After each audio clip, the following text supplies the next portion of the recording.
Pagi semuanya, hari ini kita akan belajar tentang firman Tuhan dengan topik selama ini bingung menjadi apa, ternyata ada di sini jawabannya. Nah teman-teman, sebelum kita mulai masuk dalam firman Tuhan, kau ajak kita semua untuk sekali lagi kita tundukkan hati kita, tundukkan pikiran dan perasaan kita untuk berdoa kepada Tuhan. Mari kita berdoa. Bapak yang baik, terima kasih untuk hari ini kami boleh beribadah secara online. Tuhan masih menyediakan kami waktu dan tempat untuk boleh belajar firman Tuhan. Kiranya ya Bapa, apa yang kami pelajari dalam hari ini berasal dari Tuhan saja, dan kiranya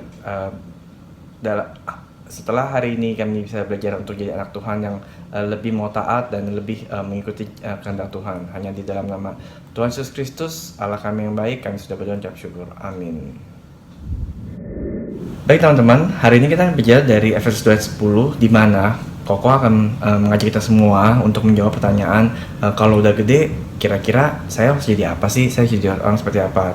Mungkin beberapa di antara teman-teman sering ditanyakan hal seperti ini, kalau udah gede mau jadi apa gitu. Ada teman-teman yang mungkin udah bisa menjawab dengan jelas, saya menjadi ini, saya menjadi itu, seperti itu. Nah, tetapi bagaimana Alkitab melihat ini dan bagaimana kita menjawab ini dari sudut pandang Alkitab. Nah, ayo kita ikuti pelajaran pada hari ini. Oke, nah Koko mau mulai untuk kasih lihat kita. Setelah ini Koko kasih lihat beberapa foto figur ya yang mungkin sangat teman-teman kenal gitu ya. Nah teman-teman boleh tuh nanti komentar di YouTube di bawah, komen di bawah. Kira-kira yang mana sih yang jadi idola teman-teman? Atau misalkan idola teman-teman ternyata nggak ada di foto yang Koko kasih lihat. Nah teman-teman boleh tambahkan sendiri. Oke, kita lihat ya. Ada siapa aja? Apakah teman-teman nanti kalau sudah gede, teman-teman mau jadi seperti dia? Ada yang tahu? Ada yang nggak tahu siapa dia? Penyanyi nih, ya. Atau mau jadi orang seperti dia? Jago nih orangnya. Atau kalau mau bidang seperti ini, mau bidang yang lain, mungkin mau jadi pemain drama seperti film ini yang lagi banyak nonton, ya. Nah, kalau yang ini Koko nggak gitu banyak nonton. Cici nonton. Atau mau di film yang ini. Nah, kalau yang ini Koko nonton nih, gitu. Seru banget gitu ya. Tapi kalau nonton ini harus bareng-bareng orang tua ya, karena belum usia teman-teman. Atau teman-teman suka dengan orang seperti ini. Keren. Terus tampil terus di TV. Atau yang ini. Atau mau jadi orang yang kerjaannya seperti yang berikut. Nah, ada yang tahu nggak dia siapa? Ya, nah ini orang sejujurnya adalah, kalau teman-teman tahu Meow Out ya, dia namanya YouTube-nya Meow Out. Dia adalah teman Koko waktu kuliah ya, kita waktu kuliah main bareng ya. Nah ini teman Koko nih gitu. Atau mau jadi yang seperti ini. Ini yang lebih keren nih, yang mau main molek bareng dia. Nah, atau mau jadi YouTuber seperti dia. Tahu ini siapa ya, walaupun sedikit receh tapi konten-kontennya positif semua ya, Kau juga suka nonton. Atau mau berbicara di depan umum seperti orang ini. Atau mau jadi suka masak seperti dia ya, atau mau menjadi mereka, atau mau bisa bikin konten YouTube tapi dengan cara yang medok seperti dia. Tahu nih siapa? Nah, lagi viral banget nih, orangnya lagi viral banget karena beritanya kontennya sangat cetar banget belakang. Atau mau jadi travel and food blogger seperti dia, nah, Ria SW nih, ini juga kesukaan Koko nih ya. Atau mau yang sedikit lebih rasa internasional, jalan-jalan ke mana-mana seperti dia, Strictly Dumpling ya. Atau mau mukbang seperti orang ini, makanya luar biasa ya. Itu nggak tahu Indomie seberapa banyak tuh. Indomie kayak itu Indomie rasa Citato nih, ada Citatonya di sini ya. Atau mau seperti dia, siap ya. Dan atau teman-teman mungkin jangan-jangan mau seperti ini. Yes. Oke, close dulu ya. Oke, itu dulu ya. Nah teman-teman, tadi kan kita sudah membacakan Efesus pasal 2 ayat yang pertama hingga yang ke-10. Nah, dalam pelajaran kali ini Koko akan memfokuskan di ayat yang 10, di mana ayat 10 ini merupakan ayat favorit Koko juga. Ayo kita bacakan bersama. Efesus pasal 2 ayat yang ke-10. Karena kita ini buatan Allah, diciptakan dalam Kristus Yesus untuk melakukan pekerjaan baik yang dipersiapkan Allah sebelumnya. Ia mau supaya kita hidup di dalamnya. Nah teman-teman, ayat ini kenapa Koko suka? Karena ayat ini tuh boleh dibilang tuh banyak banget hal yang bisa kita pelajari. Yang pertama, kita ini buatan Allah, diciptakan dalam Kristus Yesus. Teman-teman mungkin buat teman-teman udah tahu ya, kita ini buatan Allah gitu. Tetapi ayat ini mengingatkan kita kembali bahwa kita ini diciptakan loh dalam Kristus Yesus begitu. Bukan tiba-tiba kita ada begitu aja, bukan kita ada secara accident atau hal di luar Allah seperti itu ya. Nah, hal yang kedua adalah teman-teman begini. Kita ada itu untuk melakukan pekerjaan baik yang dipersiapkan Allah sebelumnya. Jadi Tuhan menciptakan kita. Nah, waktu Tuhan menciptakan kita itu ternyata tujuannya adalah untuk melakukan sebuah pekerjaan baik yang sudah dipersiapkan Allah sebelumnya. Jadi teman-teman, sebenarnya kalau kita mengacu pada tema kita pagi hari ini, saya mau jadi apa sih gitu. Nah, ayat ini sebenarnya sudah bisa memberikan jawabannya. Kita ini ada untuk melakukan pekerjaan baik yang dipersiapkan Allah sebelumnya. Seperti itu. Nah, lalu teman-teman kan mungkin bertanya ya, kalau begitu kok, apa ya pekerjaan baik yang harus saya lakukan, yang Allah sudah siapkan untuk saya, begitu. Nah, jawabannya, pekerjaan baik dalam konteks ayat ini bisa berarti sangat luas, tapi yang pasti adalah kita harus mengikuti firman Tuhan, melakukan apa yang ada di dalam Alkitab, oke? Nah, kalau gitu, simple gitu. Nah, lalu apakah cuma itu doang? Kalau menurut Koko, yang Koko pelajari juga, ternyata enggak loh, nggak cuma hanya melakukan istilah kata kayak mengasihi sesama, lalu tidak berbuat dosa, bukan cuma itu doang, tetapi teman-teman, Tuhan waktu menciptakan kita, Dia juga memberikan atau menitipkan yang namanya talenta dalam hidup kita, gitu. Sekali lagi, Tuhan waktu menciptakan kita, Dia juga menitipkan atau memberikan talenta di dalam diri kita. Nah, talenta itu apa sih gitu? Apakah teman-teman sangat terbiasa dengan kata talenta? Talenta itu sebenarnya sebenarnya adalah pemberian gitu ya. Tetapi di dalam konteks perkembangan zaman sampai hari ini tuh kita bisa mengasosiasikan atau mengartikan mengerti kata talenta dengan seperti mungkin minat dan bakat.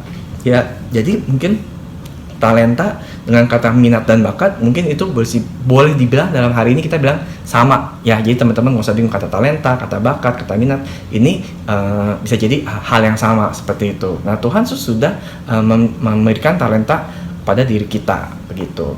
Jadi teman-teman, kalau teman-teman bingung mau ngapain ya, dalam hal ini mungkin cita-cita ataupun udah gede mau jadi apa, kuliah mau apa, ya udah sebenarnya paling simpel adalah ikutin aja apa yang Tuhan sudah siapkan untuk kita, apa yang Tuhan sudah berikan kepada kita dalam talenta itu sendiri begitu. Nah, sebelum Koko lanjut tentang talenta dan pekerjaan baik ini, Koko pengen menceritakan. Nah, cerita ini adalah tentang sebuah gitar.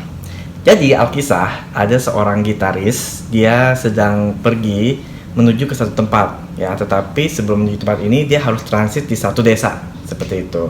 Nah, karena dia sudah sampai di desa ini dan hari sudah malam, dia memutuskan untuk mencari tempat tinggal. Tetapi namanya desa, tentu nggak ada hotel, nggak ada Airbnb, nggak ada Red Door seperti itu. Nah, akhirnya dia dia ngelihat satu buah rumah yang nggak terlalu bagus-bagus banget, tapi di depan rumah itu ada seorang bapak yang sedang menunggu gitu. Lalu dia bertanya pada bapak itu, "Pak, saya boleh nggak malam ini saja saya nginep di rumah bapak?" begitu.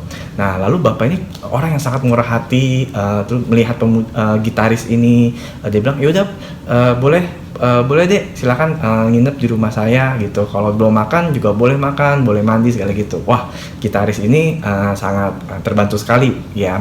Malam itu dia nginap dan esok paginya dia bangun. Nah, sebelum dia melanjutkan perjalanan dari desa itu menuju tempat yang dia mau, dia pengen berterima kasih kepada bapak itu, dan dia lihat kayak bapak ini karena sudah murah hati, dia mau memberikan yang terbaik dari diri dia.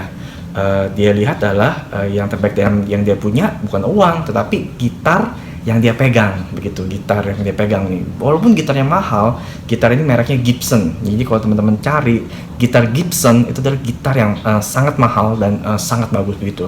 Pak, karena bapak sudah menolong saya, kata gitaris ini, saya berikan bapak gitar ini ya, begitu. Oh iya, bapak itu terima dengan senang hati, karena ya dia juga suka menolong, dan dia maksudnya dia senang lah dengan gitaris ini. Ya udah, akhirnya gitaris kita jalan dari desa itu menuju ke tempat yang dituju. Nah, setelah dia selesai di tempat itu, lalu dia kembali, dia mengingat bapak ini yang tadi baik sama dia. Dia setelah beberapa waktu dia mendatangi kembali bapak itu di desa itu. Ya, dia datang ke desa itu lagi, dan akhirnya dia menemukan rumah yang sama. Dia kembali menemukan bapak itu sudah di depan rumah. Wah, dia bergegas menuju bapak itu, dan dia say hi gitu ya. Lalu bapak ini ternyata masih ingat dengan gitaris ini gitu. Nah, ngobrol, akhirnya gitaris ini penasaran dong, pengen tanya ke bapaknya satu pertanyaan. Pak, waktu itu kan bapak ingat nggak, saya pernah kasih bapak satu buah benda ya, yang saya bawa. Itu bapak bagaimana pak dengan benda itu, begitu. Terus bapak itu bilang, wah, adek nih baik banget ya, kasih saya barang itu berguna banget. Wah, gitaris itu senang sekali gitu ya. Nah, tetapi apa yang bapak tersebut katakan kepada pemuda ini setelahnya membuat gitaris ini atau pemuda ini menjadi sangat kaget dan tersyok. Apa jawaban si bapak ini? Bapak ini menjawab, iya nak, barang yang kamu kasih bagus banget ya. Itu ya, talinya kenceng banget, kuat banget. Itu ibu pakai tuh di belakang buat pasang jemuran. Jeng, hah? Dipakai buat jemuran? Iya. Lalu kayunya itu bagus banget deh. Jadi saya pakai buat ngambil air buat dari dalam sumur untuk nanti dipakai ke rumah sehari-hari. Wah, bergerak. Kagetlah gitaris itu, ternyata gitar mahal yang dia berikan bukan dipakai bapak ini untuk bermain gitar atau belajar musik. Ternyata dipakai untuk jemuran, untuk ngambil air, seperti itu. Nah teman-teman, dari cerita ini, kenapa kira-kira bapak itu kok memakai gitarnya yang diberikan kepada dia kok nggak sesuai dengan fungsinya ya? Jawabannya simple, karena si bapak nggak tahu kalau itu namanya gitar, dan dia karena nggak tahu itu gitar, dia tidak tahu cara menggunakannya. Dan yang paling fatal adalah dia nggak tahu, dia nggak nanya ke yang ngasih, ini apa sih, buat apa sih, begitu ya. Itu ceritanya.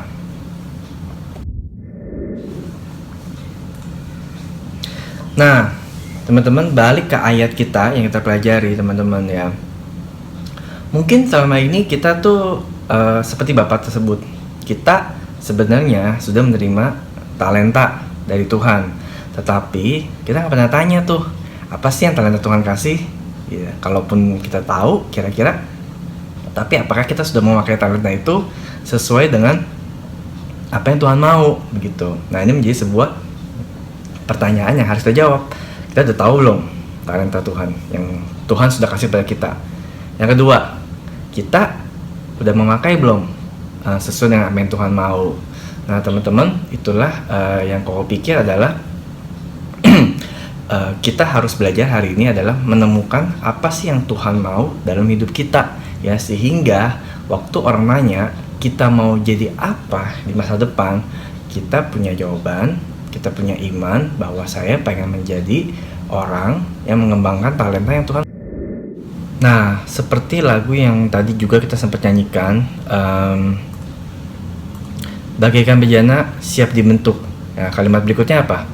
Demikian hidupku di tanganmu. Nah, teman-teman, kalau buat Koko, lagu ini bukan berbicara soal hati saja, ya, soal hati kita yang mau dibentuk seperti Tuhan. Tapi nggak cuma hati, nggak cuma apa yang dalam hati, tapi seluruh hidup kita dibentuk sesuai dengan keinginan Tuhan. Dalam hari ini, termasuk cita-cita kita, pekerjaan kita ke depan, sekolah kita, kuliah kita, itu sesuai dengan apa yang Tuhan mau, begitu. ya teman-teman. Jadi ingat loh, Tuhan sudah mempersiapkan pekerjaan baik ya pada waktu menciptakan kita. Nah, yang namanya ciptaan harus sesuai dengan kemauan dari pencipta dong. Ya, sekali lagi. Yang namanya ciptaan, which is kita, harus dong sesuai dengan apa yang pencipta kita mau atau apa yang Tuhan mau. Itulah arti bahwa kita ini buatan Allah, diciptakan dalam Kristus Yesus untuk melakukan pekerjaan baik yang sudah disiapkan oleh pencipta kita. Nah, teman-teman, berbicara tadi tentang soal talenta, setiap dari kita diberikan Tuhan atau memiliki talenta yang berbeda-beda satu sama yang lain, ya. Dan talenta yang satu tidak lebih baik daripada talenta yang lain. Oke. Nah, ini teman-teman perlu ingat ya. Setiap dari kita Tuhan berikan talenta yang berbeda-beda, ya. Dan tidak ada talenta yang satu lebih baik daripada talenta yang lain gitu. Nah, teman-teman, kenapa kau ngomong kayak gini? Karena misalkan contoh bentuk talenta ini adalah bisa kayak begini nih. Ada talenta dalam bidang matematika, dalam bidang geografi, sejarah, begitu ya, dalam fisika, kimia, lalu critical thinking atau filosofi, lalu ada musik, ada biologi, dalam sisi bacaan, olahraga dan juga seni. Nah, teman-teman, bakat satu sama lain ini tidak ada yang lebih baik daripada yang lainnya begitu. Jadi bukan berarti begini loh, yang boleh dibilang yang jago matematika itu lebih baik daripada yang jago basket. Nah, nggak ada tuh kayak gitu tuh ya, nggak ada. Ataupun yang jago main piano lebih baik daripada yang jago gambar, nggak ada ya. Semuanya sama di hadapan Tuhan, talenta bakat itu sama di hadapan Tuhan. Ingat, karena Tuhan yang memberikan talenta itu ya. Jadi talenta satu tidak ada lebih baik daripada talenta yang lain begitu. Jadi kita nggak bisa bilang nih, si ini mah maaf nih kata kasarnya, nggak pinter, bodoh, habis dia nggak bisa matematika gitu, tapi gambar dia bagus. Artinya orang tersebut jago di gambar, berbakat di bidang gambar, tetapi dia tidak berbakat di bidang matematika. Tidak masalah gitu ya, tidak masalah ya. Tapi waktu ngomong begini bukan berarti kalau bilang kalau karena saya nggak bakat di matematika ya udah dong, nggak apa-apa dong mat saya jeblok. Nggak boleh teman-teman.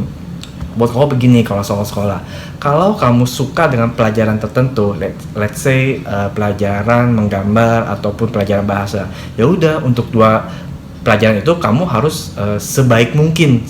Sebaik mungkin itu artinya boleh tuh dapat nilai yang setinggi-tingginya begitu, 90, 100, 80. Tetapi untuk pelajaran lain yang memang kamu nggak suka ataupun kamu merasa kesulitan gitu ya, contoh matematika ataupun biologi ataupun fisika ataupun yang lainnya, olahraga misalkan. Nah, untuk yang kamu merasa kamu itu pas-pasan, kamu juga berusaha untuk dapat nilai yang pas, yang sesuai dengan KKM dan SKBM gitu ya. Jadi bukan berarti setelah saya punya bakat matematika, ya udah saya bagus di matematika, tapi saya nggak mau pelajaran PI saya atau pelajaran olahraga saya jadi jelek. Nggak boleh ya, semuanya yang sesuai dengan minat kita bikin yang bagus, yang mungkin tidak sesuai dengan minat kita, mungkin kita bikin dengan nilai yang pas, yang sesuai dengan KKM dan SKBM, seperti itu. Nah teman-teman, kalau terus tahu dari mana nih saya bisa punya talenta ini atau bakat ini? Nah teman-teman bisa tes ya, ada namanya tes minat dan bakat. Kalau di sekolah ada, itu bagus banget. Jadi teman-teman bisa tes minat bakat ya. Kalau di gereja nanti bareng Koko mungkin kita juga bisa namanya tes karunia rohani. Jadi itu bisa digabungkan, bisa juga dicari kecocokannya. Biasanya agak berhubungan antara tes karunia rohani dengan juga tes minat dan bakat. Biasanya itu ada kenyambungnya begitu. Sekarang Koko mau cerita tentang bagaimana Koko menemukan talenta Koko. Oke? Nah, Koko menemukan talenta Koko, salah satunya adalah talenta mengajar ya. Nah, waktu Koko tahu dari mana sih Koko punya talenta mengajar? Nah, yang teman-teman lihat ini adalah satu ayat yang menjadi peneguhan Tuhan ya, dari ayat firman Tuhan Roma 12 ayat 7. Waktu Koko baca itu tuh Koko kayak wah, dapat banget. Jikalau kamu punya karunia mengajar, baiklah kamu mengajar ya. Nah, ini Tuhan berbicara secara langsung lewat firman Tuhan kepada Koko. Nah, tapi Koko juga pernah namanya tes minat dan bakat. Lalu ada tes karunia rohani gitu. Tes minat dan bakat Koko juga salah satunya adalah Koko punya kemampuan memang mengajar. Nah, lalu di tes karunia rohani Koko pernah melakukan tes ini di usia 15 tahun. Jadi kurang lebih 2-3 tahun dari usia kamu sekarang. Nah, di umur 15 Koko tes karunia rohani. Dapatnya mengajar salah satunya, ada mengembalakan dan juga administrasi. Nah, lalu di umur 25 tahun Koko tes karunia rohani lagi. Jadi sudah tes, Koko tes lagi. Ternyata hasil tes Koko di umur 15 dan di umur 25 itu sama persis. Di bagian karunia adalah bagian karunia mengajar.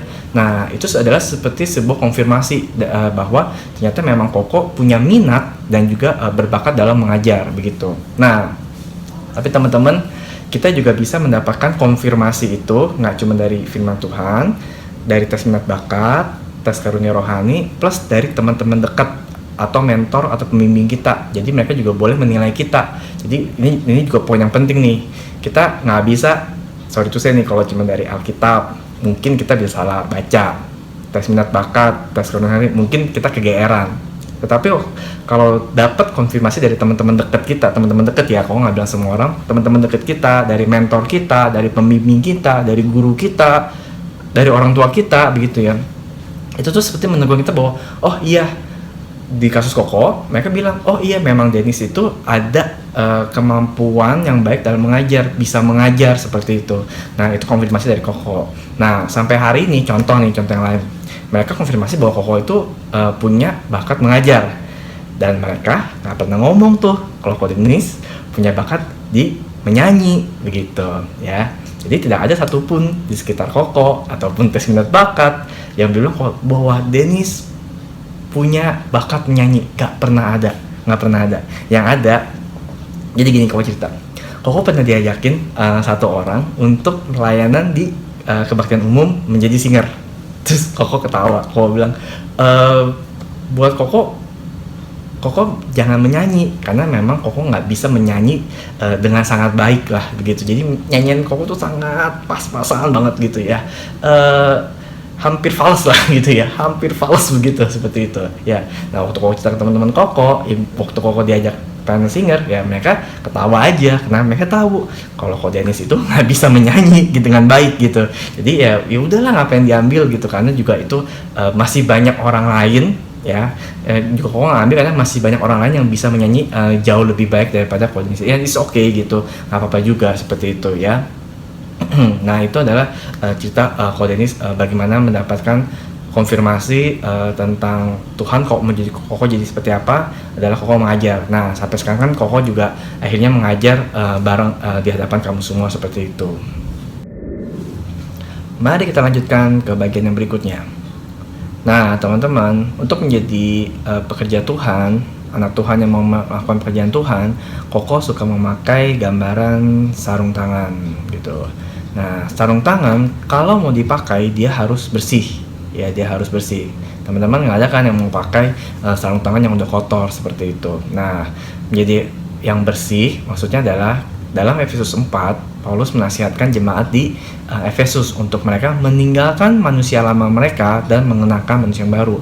Artinya, kita harus meninggalkan segala dosa-dosa kita dan mengganti dengan kebiasaan yang baru yang sesuai dengan kehendak Tuhan, yang sesuai dengan firman Tuhan. Kedua, bersedia kapanpun dipakai. Ya, namanya sarung tangan, kapanpun mau dipakai oleh yang punya, kan kapanpun ya gitu. Sama seperti diri kita, karena kita adalah ciptaan Tuhan, maka kita harus bersedia. Kapanpun pencipta kita mau memakai kita, maka kita harus bersedia. Dan yang terakhir, yang paling penting menurut Koko, yang namanya sarung tangan, dia akan mengikuti tangan yang memakainya. Nah, seperti ini contohnya, oke? Jadi, ini sarung tangan, ini tangannya, ya. Sarung tangan ini akan ngikutin gerakan, ya, atau apapun yang dikerjakan oleh tangan Koko, ya kan? Nggak ada Koko mau begini tangannya sarung tangannya begini, nggak pernah bisa, ya. Yang namanya sarung tangan yang baik, dia akan mengikuti tangan yang memakainya begitu. Kalau nggak mau ikutin atau rusak atau jelek, maka sarung tangan ini yang ada akan dilepas dan dibuang begitu ya. Nah, teman-teman, mari kita menjadi sarung tangan yang baik ya, yang meninggalkan segala dosa kita sehingga Tuhan bisa memakai kita ya, karena Dia menciptakan kita ya, dan dia sudah tahu apa yang mau kita kerjakan seperti ini. Nah, teman-teman, jadi hari ini kita belajar apa? Untuk mau mencari tahu apa yang Tuhan inginkan kita menjadi apa pas gede, ya udah tanya ke Tuhan, karena Dialah pencipta kita, Dialah kali kita, sehingga Dia yang tahu kita harus jadi kayak apa. Nah, untuk cari tahunya, kita perlu tes minat bakat, kita perlu tes karunia rohani, perlu ngobrol sama guru, mentor, pembimbing, teman-teman dekat untuk mengkonfirmasi apa sih kira-kira talenta kita dan minat bakat kita. Nah, ketiga, kalau kita sudah tahu semuanya, yuk kita biarkan diri kita untuk dipakai oleh Tuhan. Biarlah diri kita 100% menjadi apa yang Tuhan inginkan, bukan menjadi seperti apa yang kita inginkan. Karena seringkali, jujur kata, kita tuh pengen jadi sesuatu atau seseorang yang Tuhan mungkin nggak pengen kita jadi seperti apa. Nah, teman-teman, Koko pengen menutup pelajaran kita pada pagi hari ini dengan sebuah cerita dari hidup Koko. Nah, ini adalah teman-teman Kodenis, teman-teman Komsel, teman-teman kelompok tumbuh bareng. Ini ada Cimel, ini ada Teh Koko dan teman-teman yang lain yang mungkin teman-teman belum pernah ketemu. Nah, teman-teman, jadi Koko mulai cerita seperti ini. 6 tahun yang lalu, Koko pernah meninggalkan pekerjaan, lalu juga cabut dari Jakarta menuju Kota Malang. Buat apa? Koko masuk sekolah Alkitab atau sekolah teologi ya. Kalau sekolah Alkitab itu adalah tempat di mana orang belajar Alkitab, dan nanti pas dia lulus dia akan menjadi guru Injil ya, seperti Bang Muse, seperti Muse Saubun, dan juga seperti Contoh Kori ya, dan seperti hamba Tuhan di gereja kita gitu. Nah, Koko memang dari kecil itu suka belajar Alkitab gitu ya. Dari kecil suka belajar Alkitab, memang punya minat yang sangat dalam dan sangat besar terhadap Alkitab. Jadi, nah terus kan Koko juga suka ngajar. Dimana Koko pengen punya prinsip, pengen tuh jadi seorang guru atau pengajar yang mengajarkan Alkitab seperti itulah. Nah, makanya Koko sekolah Alkitab. Ternyata teman-teman, setelah 1,5 tahun, Koko itu dapat seperti Tuhan pengen berbicara, kayaknya Koko nggak boleh sampai lulus gitu ya, harus keluar begitulah. Padahal Koko serius belajar dan Koko lumayan bisa ikutin pelajaran gitu.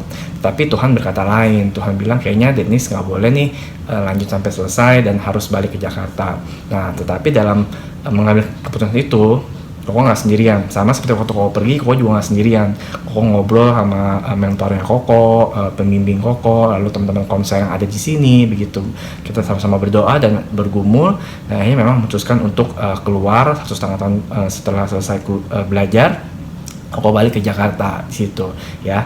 Nah, teman-teman, ini Koko mau bilang gitu, kadang-kadang sesuatu yang baik belum tentu sesuai dengan apa yang Tuhan mau gitu. Apa salahnya Koko sekolah Alkitab gitu ya?